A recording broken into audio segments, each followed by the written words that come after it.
In most divorce cases, there are four primary issues in contention: property division, alimony and support, child-centric issues, including time-sharing and support, and attorney's fees. However, when children are involved in a divorce proceeding, the issues concerning their care often take precedence in the minds of the parties, as it should. Over the years, there have been many changes to the statutes, which govern the way in which custody and time-sharing cases were decided. Until recently, though, most of those cases had more to do with semantics than substance. Initially, we had custody and non-custodial parents. Several years later, the word custody was banished from the statute books in favor of primary and secondary residential parents. Alas, these words were also deemed inappropriate, and the legislature adopted the terms time-sharing and replaced primary and secondary residential parents with the parent who had the majority or minority of access. In effect, the legislature was changing the lyrics, but the meaning of the song remained fairly constant. However, recent revisions to the timesharing statute have gone far beyond the semantics of child rearing to make a substantial and meaningful impact on the way in which the courts deal with this issue. Historically, timesharing was based upon the idea that the child should have one anchor home where he or she lived, and one home where he or she visited on a regular basis. This was meant to provide a sense of stability to a child and the family, in an otherwise uncertain situation.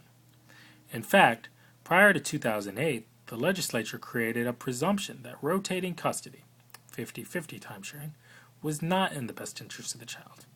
In order to incorporate rotating custody into a parenting plan, the court had to make specific findings which established that, in that particular case, it served the child's interests.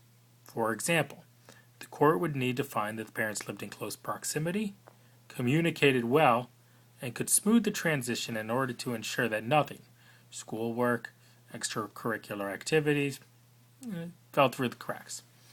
However, with recent revisions to the timesharing statute, the legislature asserted a new public policy, which effectively changed the landscape in timesharing cases.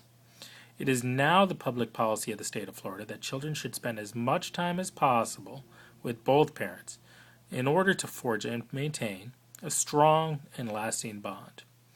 In applying this policy, the legislature removed the presumption against rotating custody, which had previously been written right into the statute.